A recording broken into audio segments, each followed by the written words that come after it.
ଆସି ଆପଣ ତାର ଦିନକୁ ମୋର ଦିନେ କଣ ଭାବୁଛି ସେ ଯଦି ଭକ୍ତ ତାର ଡର ତଣ୍ଟି ମାରିଦିନି ତାକୁ ଆସୁଛି ଆଜି ଘରକୁ ଯାହା ତମ ଘରକୁ ମୋ ସମ୍ଭାଳି ପାରୁନି। ଆରେ ପ୍ରଥମେ ତ କୁହ କଣ କରିଛି ଆମ ପୁଅ ଯା କଣ କରିଛି? ଆରେ ସେ କଣ କରିଛି ଶୁଣିଲେ ତମ ପାଦ ତଳୁ ମାଟି ଖସିଯିବ। କଣ ଗୋଟେ କଲେ ଝିଅ ସହିତ ମିଶି ନଈ ନାଳ ପାର ବୁଲି ସବୁ ଛାଡ଼ିଗଲେଣି ମୋ ନିଜ ମାନ ସମ୍ମାନ ସବୁ। ମୁଁ ତା ପାଇଁ ବୋଲି ଏ ଘରକୁ ବାହାରେ ଦାଣ୍ଡରୁ ଗୋଡ଼ କାଢ଼ି ପାରୁନାହିଁ। କଣ କରିବି ତ ତମେ କହୁଛ ମୋ ଟେନସନ ରହୁଛି। ହଁ ଏ ସାମାନ୍ୟ କଥା ପାଇଁ ତମେ ତା ଉପରେ ରାଗୁଛ?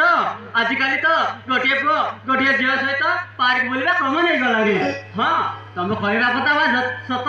ତାହେଲେ ସେ ଝିଅକୁ ଆମ ଘରେ ବୋଉ କରି ଆଣିବା। କଣ କହୁଛ ତମେ? ସେ ଆଣିବା ଝିଅକୁ ମୁଁ ଏ ଘର ବୋଉ କରିବି? ସେମିତି ହବନି। ଏ ଘରର ମୁରବୀ ମୁଁ ହଉଛି ମାନେ ତା ପାଇଁ ଝିଅ ମୁଁ ବ୍ୟବସ୍ଥା କରିବି। ଏଇଟା ମନେ ରଖ।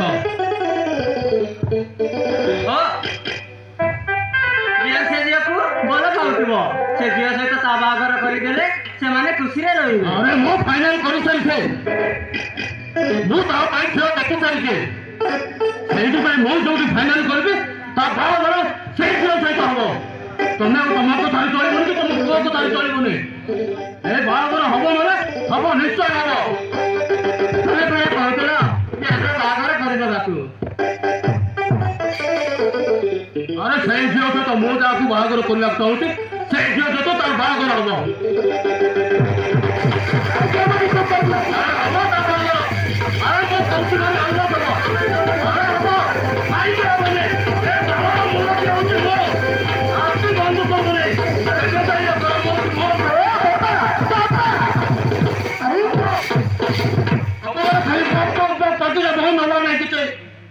अरे अरे बापा माँ तुम्हें मैंने कहीं पाड़ी दिल वर्ष अरे कौन है बापा? अरे कौन है अरे कौन है तो बापा निज को कौन बोली पाऊँ आम घर किए कि बापा कौन है माँ कोई कथा नहीं पाटी तुम करुच्ची।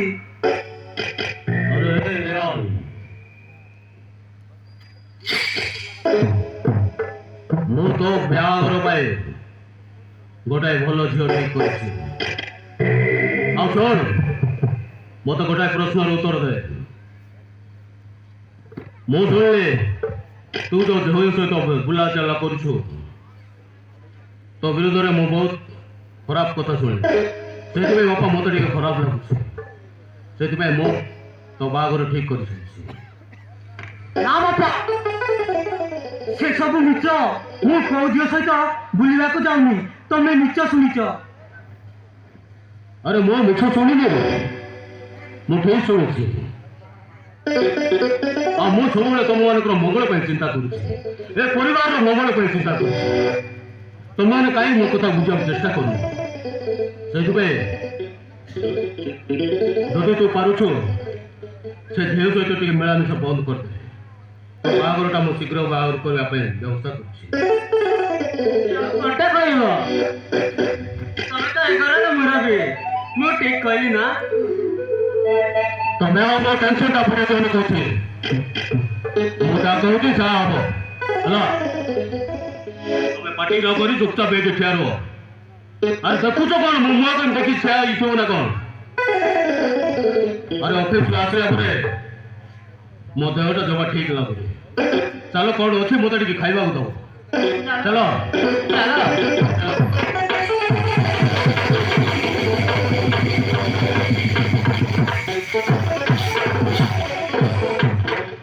हे भगवान ଏବେ ମୁଁ କଣ କରିବି? ବାପା ମା ମୋ ବିଷୟରେ ଜାଣିଗଲେଣି। ଭାଇ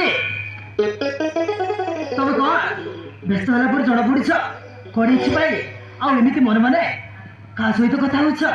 ଆରେ ଋଷି ମୋର କିଛି ହେଇନି। ତୁ ମୋ ପାଇଁ ଟେନସନ ନେନି। ମୋର ଅଫିସରେ ଜରୁରୀ କାମ ଅଛି। ମତେ ଶୀଘ୍ର ଯିବାକୁ ପଡିବ। ମୁଁ ଆସୁଛି ଋଷି, ମୁଁ ଆସୁଛି।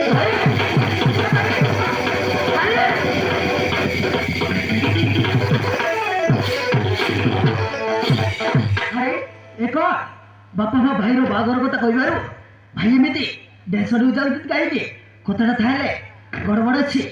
ଭାଇର ନିଶ୍ଚୟ କୋଉ ଝିଅ ସହିତ ପ୍ରେମ ସମ୍ପର୍କ ଅଛି। ଆଉ ସତ କଥାଟା କହିବାକୁ ଭାଇ ଲୁଚଉଛି।